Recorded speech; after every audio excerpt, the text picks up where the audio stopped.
मित्रांनो, आपल्या आजूबाजूच्या खूप साऱ्या गुंतागुंतीच्या किंवा अवघड वाटणाऱ्या गोष्टी समजून घेण्यासाठी आपण त्यांचे वर्गीकरण करत असतो. त्यांना वेगवेगळ्या गटात बसवण्याचा प्रयत्न करतो. बरोबर? अगदी त्याचप्रमाणे आपल्या आजूबाजूच्या सजीवांचे वर्गीकरण करून त्यांचे आपण वेगवेगळे गट करू शकतो. याला सामान्यपणे जीवशास्त्रीय वर्गीकरण, टॅक्सोनॉमी असं म्हणतात. आपल्या सभोवतालच्या सजीवांमध्ये आपल्याला काही समानता पाहायला मिळते. आपल्याला लक्षात येतं की हा प्राणी हा दुसऱ्या प्राण्यासारखा दिसतोय किंवा हे प्राणी बाकीच्यांपेक्षा वेगळे आहेत. बरोबर? यावरूनच आपण काय करतो तर त्या प्राण्यांना वेगवेगळ्या गटांमध्ये वर्गीकृत करतो. आणि हीच वर्गीकरणाची पहिली पायरी असते. एकसारख्या दिसणाऱ्या आणि वागणाऱ्या सजीवांना जाती, स्पेसीज नावाच्या गटात बसवणे, गटात वर्गीकृत करणे. उदाहरणार्थ, हा एक प्राणी आहे, ठीक आहे.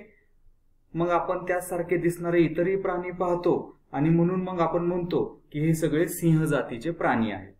हा दुसरा प्राणी पहा, त्याला पट्टे आहेत. काही प्राण्यांना जाडसर पट्टे असू शकतात, काही प्राणी उंच असू शकतात, काही सडपातळ असतील, काही काळे असतील किंवा काही उजळ असतील, पण ते सगळे एकमेकांसारखे दिसतात. मग म्हणून त्यांना आपण वाघ असं म्हणतो. बरोबर? त्याचप्रमाणे मग आपण वेगवेगळ्या प्राण्यांना वेगवेगळ्या गटात टाकतो. मग त्यांना आपण, काहींना आपण गाढव म्हणतो, काहींना आपण घोडा असं म्हणतो. बरोबर? किती सोपं वाटतंय ना. जो सिंहासारखा दिसतो तो सिंह, जो वाघासारखा दिसतो तो वाघ. पण हे फक्त दिसणं किंवा वागणं ही काय जाती, स्पेसीसची व्याख्या नाही बरं का. कधी कधी असेही काही सजीव असतात की जे दिसायला किंवा वागायला अगदीच वेगळे असतात, पण तरीही ते अत्यंत जवळच्या नात्याचे असतात. आणि कधी उलट पण असतं. कधी कधी असेही सजीव असतात की जे दिसायला आणि वागायला अगदी एकसारखे असतात. उदाहरणार्थ वटवाघळ आणि इतर पक्षी, पण ते खूप दूरचे नाते असलेले असतात. म्हणूनच मग फक्त दिसणं किंवा वागणं यावरून वर्गीकरण करणे ही काही पद्धत योग्य नाही. मग जाती, स्पेसीसची सर्वसामान्य व्याख्या अशी आहे की नैसर्गिक फलनाद्वारे फलनक्षम संतती निर्माण करू शकणाऱ्या सजीवांचा गट. उदाहरणार्थ, एक नरसिंह आणि एक मादी सिंह म्हणजे सिंहीण यांच्यामध्ये जर नैसर्गिक प्रजनन झाले, म्हणजेच त्यांच्यामध्ये नैसर्गिकरित्या लैंगिक संबंध निर्माण झाले, तर त्यातून संतती निर्माण होऊ शकते. आणि ती संतती पुढे जाऊन नवीन संतती निर्माण करू शकते. म्हणजेच सिंह ही एक जाती, स्पेसीज आहे. बरोबर? आता अगदी त्याच प्रकारे पहा मी काय सांगतोय. जर एक नर सिंह आणि एक मादी वाघ म्हणजे वाघीण यांच्यामध्ये जर नैसर्गिकरित्या लैंगिक संबंध निर्माण झाले, तर ते सुद्धा संतती निर्माण करू शकतात. आणि यांच्या नैसर्गिक प्रजननातून जन्मणाऱ्या संततीला लायगर असं म्हणतात. या लायगरचा उल्लेख ना नेपोलियन डायनामाइट चित्रपटात झाला होता. तेव्हा ना मला याचं भारी आकर्षण वाटायचं. नरसिंह आणि मादी वाघ म्हणजे वाघीण यांच्यावरून हे नाव पडलेलं आहे, लायगर. हा लायगर जो आहे ना, सिंह आणि वाघ यांच्यापेक्षा मोठा असतो आणि तो जगातील सर्वात मोठे मांजर या गटात मोडतो. पण लक्षात घ्या, तरी सुद्धा लायगरला आपण वेगळी जाती मानू शकत नाही, कारण लायगर हे फलनक्षम नसतात. ते नवीन संततीला जन्म देऊ शकत नाहीत. काही अपवादात्मक प्रकार घडलेले आहेत. लायगरने सिंह किंवा वाघ यांच्याशी नैसर्गिक प्रजननातून संतती निर्माण केलीये, पण हे अपवादात्मक आहे. सामान्यतः लायगर पुढची संतती निर्माण करू शकत नाहीत. म्हणून लक्षात घ्या, सिंह ही एक स्वतंत्र जाती आहे, स्पेसीज आहे. वाघ ही सुद्धा एक स्वतंत्र जाती आहे आणि लायगर ही मात्र स्वतंत्र जाती नाही, तर ती दोन जातींचा संकर आहे. आता असा विचार करा की जर मादी सिंह आणि नर वाघ यांच्यामध्ये जर नैसर्गिक प्रजनन झाले तर काय होईल?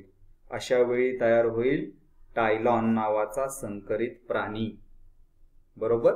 आणि त्या टायलॉनचे गुणधर्म हे लायगरपेक्षा थोडे वेगळे असू शकतात. आता मला सांगा, एक नर गाढव आणि एक मादी गाढव हे नैसर्गिक प्रजननातून संतती निर्माण करू शकतात का? तर हो, आणि त्यांची संतती देखील पुढे जाऊन नवीन संतती निर्माण करू शकते. म्हणजेच गाढव ही एक स्वतंत्र जाती स्पेसीज आहे. त्याचप्रमाणे घोडे देखील आपसात नैसर्गिक प्रजननातून संतती निर्माण करू शकतात आणि त्यांची संतती ही सुद्धा फलनक्षम असते. म्हणजे घोडा ही एक स्वतंत्र जाती स्पेसीज आहे. पण आता जर एक नर गाढव आणि एक मादी घोडा यांच्यामध्ये जर नैसर्गिक प्रजनन झाले तर लायगर प्रमाणेच इथे जो प्राणी जन्माला येतो त्याला म्हणतात खेचर. आणि हा खेचर सुद्धा फलनक्षम नसतो, तो नवीन संतती निर्माण करू शकत नाही. म्हणूनच गाढव आणि घोडा एकमेकांच्या नैसर्गिक प्रजननातून जरी संतती निर्माण करू शकत असले तरी त्यांची संतती ही फलनक्षम नसते.